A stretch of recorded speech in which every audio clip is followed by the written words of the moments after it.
Hello, what's going on, guys? Sorry for the short delay. Had some technical difficulties.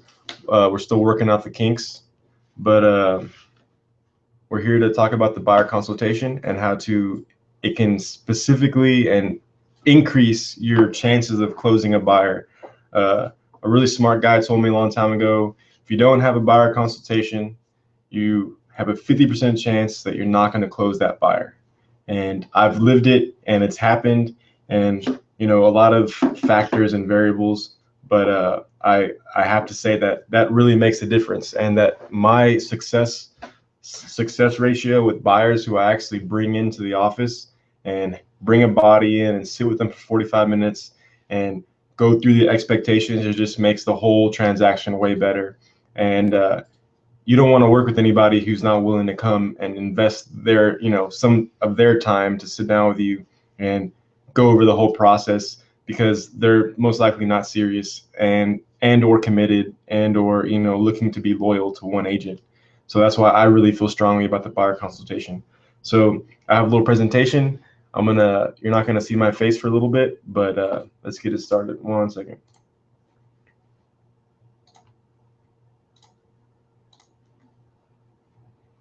All right, guys, this is mastering the buyer consultation. Your method matters. I know there's multiple ways to skin a cat, but it's whatever works best for you. So I'm going to go over with what's worked best for me, and just kind of touch base on all the factors of what the consultation would encompass. So how do you meet a buyer? A referral. We know referrals are the most sought after, kinds of leads. The deal's already done. It's pretty much like, help me find a house. It's still crucial for the buyer consultation. Still crucial. Everyone thinks just because they referred you that that it's still going to go smoothly, but I have to disagree. Because keep in mind, it's more than just trying to get the buyer. It's about setting expectations for the rest of the transaction. So even if someone's referred to you, you still want to make sure that they're educated and how you want them to be educated for the transaction, so that it's going to make your job easier, and it's just going to be a lot more happier, more successful transaction. The other way you get a buyer is a sign call or property inquiry. These are finicky, and these are where the skills come out, because it's everyone's first nature to want to get a sign call to go run out and show them, and then they might not buy that house, but everyone kind of you don't really know how to go from there. So the sign call is another way. You're going to get a lot of buyers that way, and the property inquiry online. It's easy to go run and show them one house. It's a little bit tougher and takes more skills to actually get them and secure them as a client. And the goal is not to sell them your listing, although that would be nice. The goal is to sell them a listing, a house, and that's to get a client. So let's keep going. Property or sign call. What's the buyer going to say? I just want to see this home before, I want to see this home before I commit to anything. I just want to go see it before I get a pre-qual. I just want to see it. I just want to see it. Let me see the house. Okay, that's fine. I completely understand where you're coming from, and it's no problem. But my seller asked that, this is where we have scripts for this kind of stuff, and we have it in our development. It's no problem, but our seller requires that everyone is pre-qualified before they enter the home, and that's your judgment. If I have a listing that's close to my house and it's close and it's a good price point, 9 times out of 10, I'm gonna go run, and not run immediately and drop what I'm doing, but I'm gonna set an appointment and go show that buyer and work my magic and try to get him as a buyer. And there's things you can do specifically to really help ensure that. So the first time, I always start it as, like, from minute one is more of a consultative approach. I'm always asking questions, and I'll go run and show them. But the minute I meet them, I'm asking legitimate questions, good questions that kind of differentiate myself from other agents that they might have spoken to. And I'm asking great, good questions. What are y'all looking for? How long have y'all been looking? Are you leasing? Are you own? When's your lease end? Oh, you own. Okay. So what's your plans with that? Would you have to sell that before?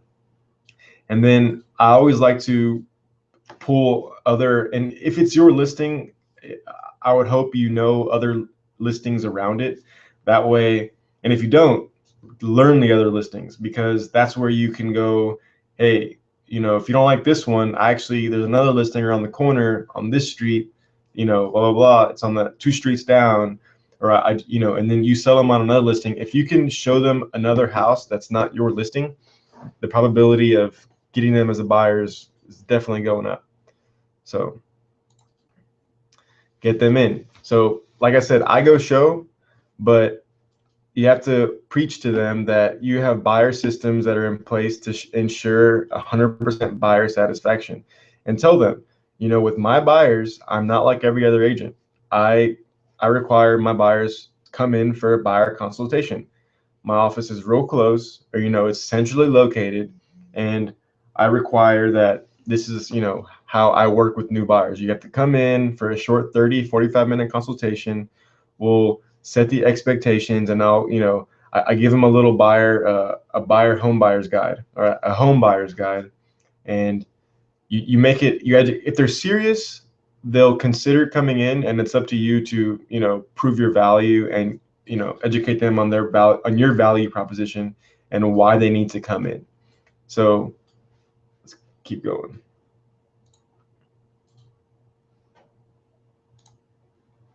So the home buyer's guide. We have a home buyer's guide, and if you don't have it, just let us know. We'll get that up on the website so y'all can download it.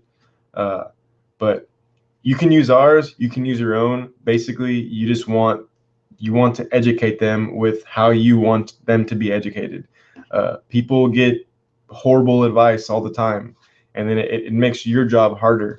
But, oh, well, my other realtor said that I should call listing agents, or my other friend said that I should lowball the first offer, or but all that stuff. You want to educate them on how because you're an experienced realtor, how you want your buyers. It's much easier with an educated buyer. So you go over all those problems before they arise. It's, hey, houses in this price range are selling for asking price or more in a matter of days. Because how many buyers want to come in and lowball? Almost all of them, because that's what they think that they have to do, because it's in our culture to negotiate. But we all know that if you really want the house, you need to pay asking price usually, and that's on us to convey that message and to tell them why. So in the home buyer's guide, I have a lot of stuff, but and I'll show you here in a minute, but a lot of it is just setting expectations. So the consultation, I get them in, and this is my method when I do it. I set the appointment, and just because you set an appointment verbally, it really doesn't mean anything. You have to follow up with them, and how I try to ensure that they actually show up. And keep in mind, this is for a sign call, or this is for someone that you've probably shown one house to, or you're listing to, or even a referral. You set the appointment. I send them a calendar invite. I send everyone a calendar invite on my phone or on Google Calendar. If I found most people are like me, if it's not on the calendar, it doesn't get done. It doesn't happen, So I send the calendar invite. Everyone knows, and I love the calendar invites because you can choose the reminders. So I'll do a day before reminder and an hour before reminder. So the day before, they get a reminder, and they get an hour for a reminder. I also shoot them an email or give them a call and make sure that they're going to be there. And if you're asking the right questions before they come in, you should know if they're already pre-qualified. And if they are pre-qualified, or if they're not, I always, check with Victor. He's our in-house loan officer. Hey, man, are you going to be here at this time? At this time, I might need you, just to make, keep the ball rolling. If they come in with like a Bank of America pre-qual or Quicken Loans pre-qual, I'm probably going to pitch wide that they need another lender, a lender that has more of a vested interest in their transaction closing. I'll pitch Victor. I'll get Victor in there. I'll step out of the room for 10 minutes and, probably pull up some more listings or work on their stuff while he's sitting with them and pre-qualifying them. And it's all about the momentum, just keeping it going. If they're here, don't say, try not to set an appointment for future for Victor. Just do it now. Make sure he's going to be there. Try to coordinate beforehand. And you're much higher likelihood, it's the momentum effect. If people start doing something, there's a higher likelihood that they're just going to keep going down that path because they've already started, and it's just that's how we're programmed. All right, so let's go next. Set expectations. So this is during the consultation. So I always say, I'm always asking questions, and by the time we sit down, I know whether or not it's their first time buying a house or not. If you don't, you should ask, is this your first home? And then I ask everyone, would you mind if I explain the home buying process as if you know nothing, just so we don't miss anything?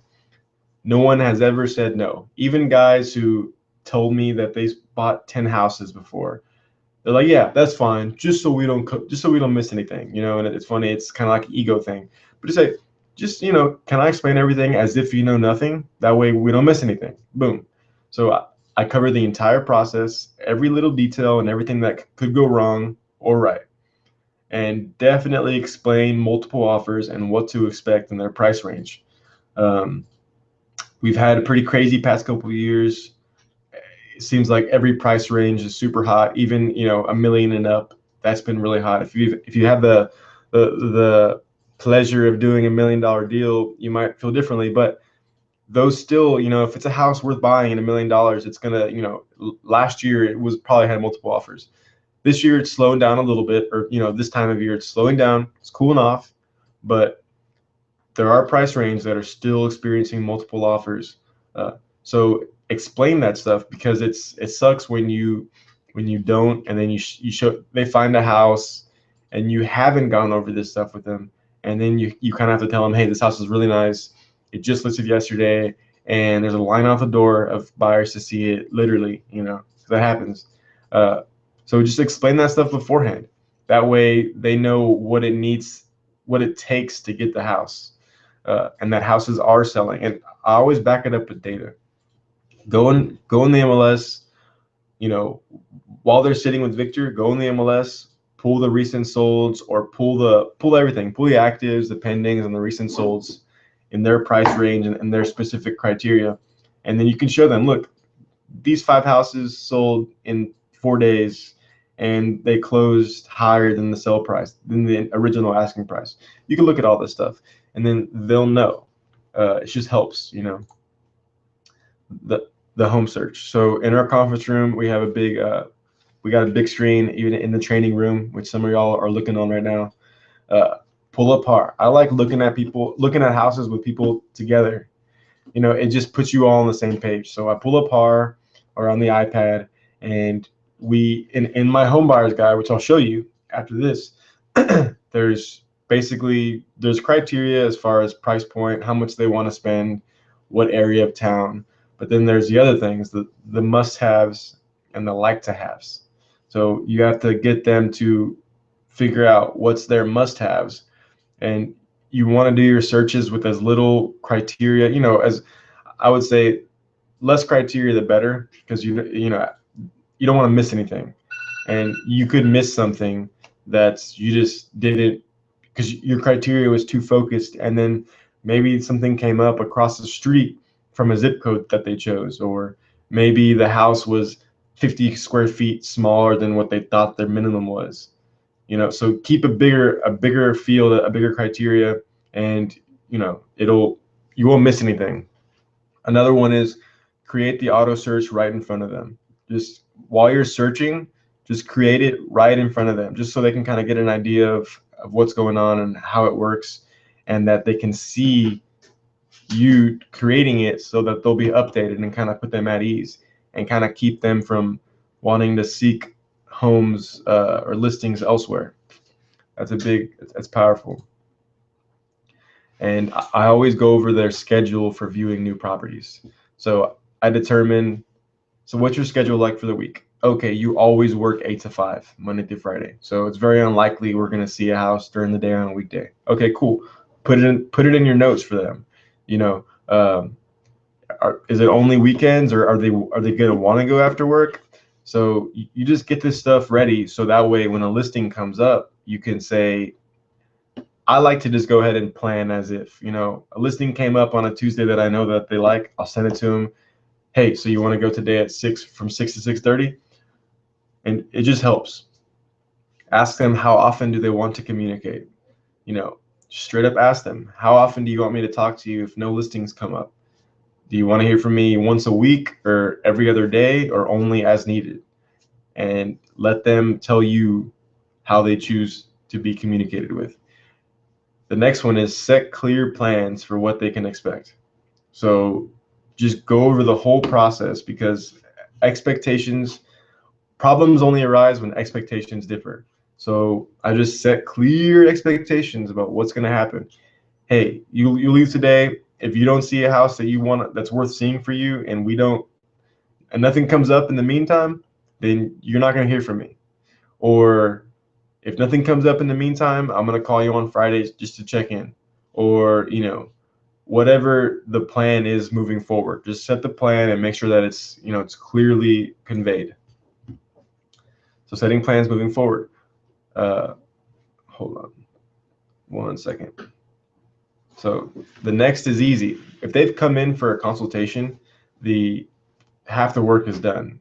If they've invested time sitting with you, at that time you should have already gone over the buyer rep agreement and explained that. And we have more resources on that for y'all to really clearly, convey that message of the buyer rep agreement and how it helps them and how it helps you help them.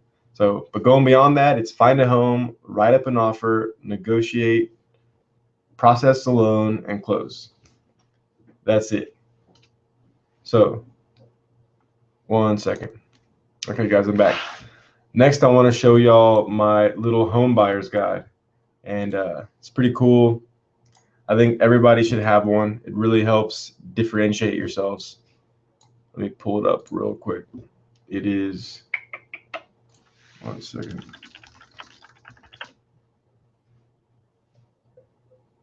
There's tons of stuff you can do. I recommend having a home buyer's guide and a home seller's guide.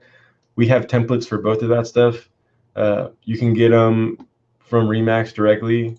I feel like they're a little better if you have more of a personal touch and more of a localized touch that's more local to Houston. So let me pull this up real quick.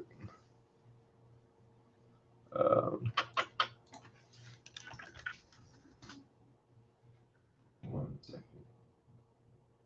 And the buyer's guide, I like to have basically as much information as possible. And for some reason, my computer is not finding it. One second. Oh, here we go.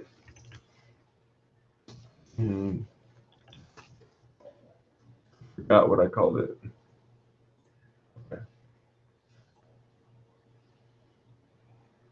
Okay, in 1 second, it's telling me, whoops. Let's see. Here we go. Okay. 1 second. It doesn't like me being logged into Google Hangouts. Now I gotta find it. Okay. This is crazy. It won't let me open it. Okay. 1 second. This home buyer's guide. Home buyer's guide. Finally. Okay. I'm gonna show y'all two different versions that I have, and you can tell me which one you like the most. Here's one. So let me zoom out a little bit. So This is one I made, and I'm going to share it with everybody. Home buyer's guide, really cool. It looks, aesthetically very pleasing. I just print this out and I bind it up. We have a buying machine in the back, and just breaks it all down. I'm gonna look at that one real quick, and I'm gonna pull up the other one that I have.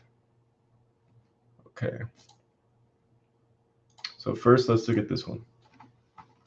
So I have two, and they both kind of feed off of each other.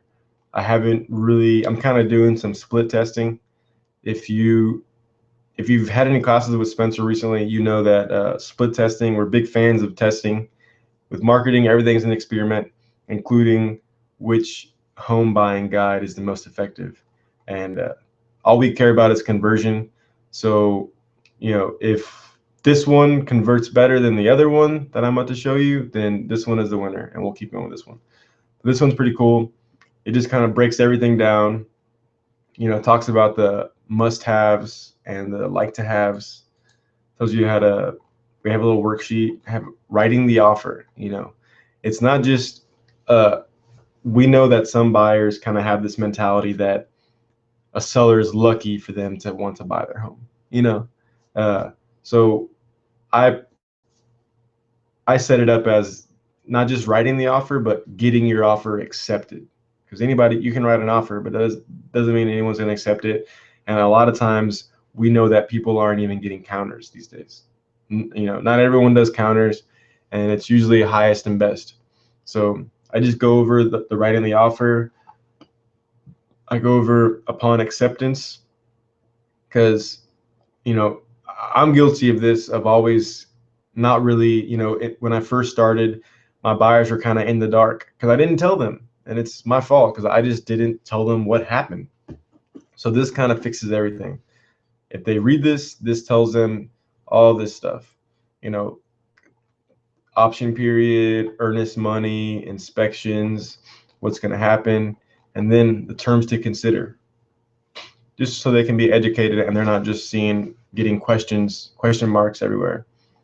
Terms to consider, the earnest money, and then there's home buyer's glossary, just so they know, all this stuff. What are closing costs? What's the appraisal? What's the closing actually? What does that actually mean? And I just have, contingency, counter offer. This is more of mortgage stuff, but that's an income ratio, down payment, the earnest money, the equity, an easement. Once you get this survey, you're gonna have to educate them on an easement. Escrow. It seems like nobody knows what escrow is. It's kind of funny. The inspector, like what to expect with that, homeowners insurance, and about flood insurance, and half of Houston is in a flood zone, so it's not too crazy. A lien, everyone gets freaked out with a lien. Hey, don't worry, it's gonna get paid off. Market value, everyone's kind of confused on like what that actually means. I define it as the amount of a willing buyer would pay a willing seller for a home. Mortgage insurance. This is kind of, a lot of this stuff is for the mortgage side of it, and the lender should be educating them on that stuff. But if not, it's good to at least have it in here. Possession date, pre-approval letter, and title insurance. Nobody knows what title insurance is, but you can't blame them. It's up to you to educate them.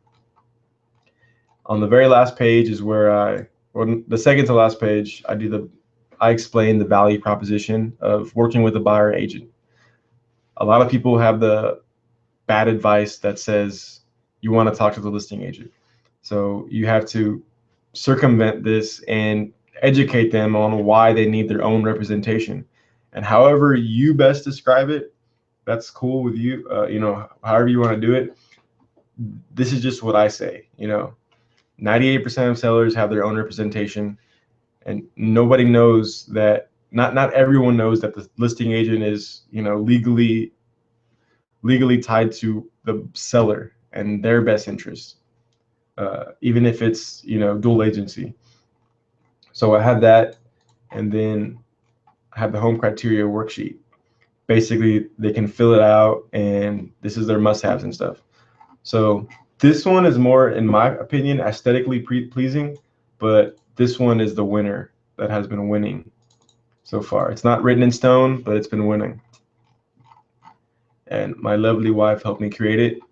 And if y'all need this, let me know, and then we'll have it to where you can just reach out to us, and we'll just brand it for you, as far as change out the names and change out a picture and a logo and the contact info. But everything else can pretty much stay the same, just for the sake of keeping it easy. This one's a little bit more of a PDF, more conventional. So applying for the loan, have little interactive, little check boxes, so they can kind of, the idea is that they keep this, and that this stays with them throughout their whole buying transaction process. Their lender information, so they can, pre-approved amount, pre-approval expiration date. That's a big one, because it kind of puts the expectation that they only have a limited time before this pre-approval expires. And then it goes straight into your realtor finding representation, choosing an agent, and what benefits they get with working with a buyer specialist. And then the next step is the home selection process, visiting homes and choosing the one. And there's just some tips. Then there's making the offer, getting the offer accepted. There's the option period, for terms to consider, earnest money, the home buyer's glossary. This one's a little bit more full of stuff. It's good for them. And the home criteria worksheet, it's kind of, they can fill it out and kind of narrow down what they really like, and which the features and amenities. And this one is actually my favorite, because I hadn't had this before, but the contract details page. So it's 2015, you should be sharing your documents online with your clients, like in a Google Drive folder or a Dropbox folder, some way for them to access their documents online, however you choose to do it, instead of just sending them a PDF. It's 2015, there's multiple ways to do this. Nobody really saves anything locally, like on a local hard drive. So I like to save it in the cloud or in the Dropbox or in Google Drive, and let them access it that way. The contract details, once you're under contract, I feel like this kind of commits them to more,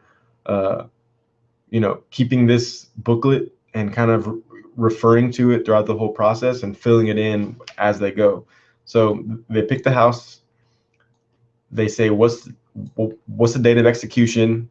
You educate them on execution. You say, oh, it's today. And I just caught a spelling error. It wasn't me. Okay, earnest money amount, that's earnest money. Just so they know, closing date that's on the contract, and closing time will probably come later.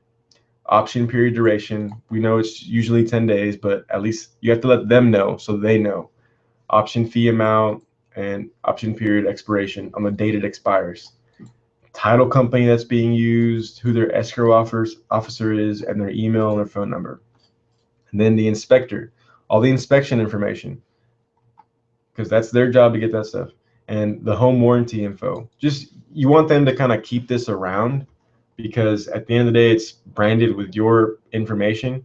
And if they keep it around, you'll probably stay top of mind, just because the nature of what it is. It's a booklet with your name on it.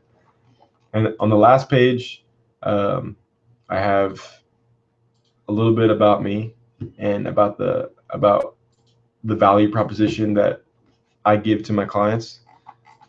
So that's that.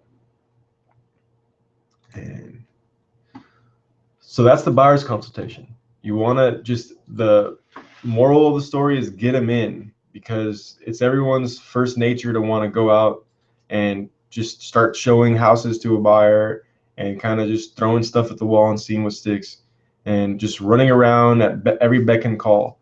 Like I said, a really smart guy and very successful top realtor told me, if you don't have a consultation, the likelihood of you closing that buyer is 50%. And those are decent odds, but this isn't gambling. If you're in control, you can totally be a professional and strategically do what you have to do and get them in, set the expectations, and a super higher likelihood that you'll close them. Because if not, you'll just be running around showing them, hopefully conveying what you want to convey as far as expectations, but you got to get them in. And our office is beautiful. Bring them in the office, sit them down in a conference room, or even at Starbucks. Go to Starbucks, meet them wherever they want. But that initial meeting, that's not at a house. It kind of it separates yourself from the other agents that are just running out there and showing houses, and the only conversations they have with buyers are in a house, and that's just not a professional thing to do. If they're not willing to meet with you and sit down with you and give you 15-30 minutes of their time, do you really want them as a client? Are they really invested in working with you? Because y'all are both making an investment with each other. They're gonna have to see your face for a while, for at least 30-45 days. They'll have to at least be talking to you for a while, and vice versa. So you just want to make sure that they're committed and they're invested in getting this thing done. We're gonna, right after this class, I'm gonna load the show notes on the website. Spencer will send a link out, and if you want a home buyer's guide, just let us know. This is for y'all, especially who came to the class. Not everybody knows about this, but we'll do it for y'all. So just shoot us an email, me or Spencer, and we'll brand you a home buyer's guide, and we'll send it to you. That way you can have it on hand. Every new client, you can just print it out, bind it up, give it to them, and it'll really help your business and getting buyers to commit and close. Because I think the average, closing rate for buyers is like 25% of actual people that, statistically speaking, close a buyer that they work with. Because in the past, I've worked with a lot of buyers. My conversion rate's gone up a lot, and it is from the consultation, at least some form or another of consultation. You can even do a Google Hangout, just how we're doing. The fact is, you want to meet with them, whether it's on screen to screen or person to person. Meet with them. That's not in a house. Meet with them and your meeting should be to set the expectations of the process. Nothing more. Hey, I want to meet with you and I want to talk about the process and get you fully up to speed and go over everything that you can expect in this home buying process, so there are no surprises. And it's much better than just meeting to show a house, because then all you're doing is that you're just a door opener, and you don't want to be a door opener. You want to be a consultant, and you want to be a real estate expert that's going to help people. So like I said, shoot us a message or come see us. Just grab us and let us know if you want a home buyer's guide. I have two. You can even I'll even take some suggestions as far as what to add in that stuff, and we can make you your own copy and get you set up, and that'll really help push your consultations to the next level. So yeah, great class, guys, and let me know what you think, and if you need anything from us, don't hesitate to ask. Adios.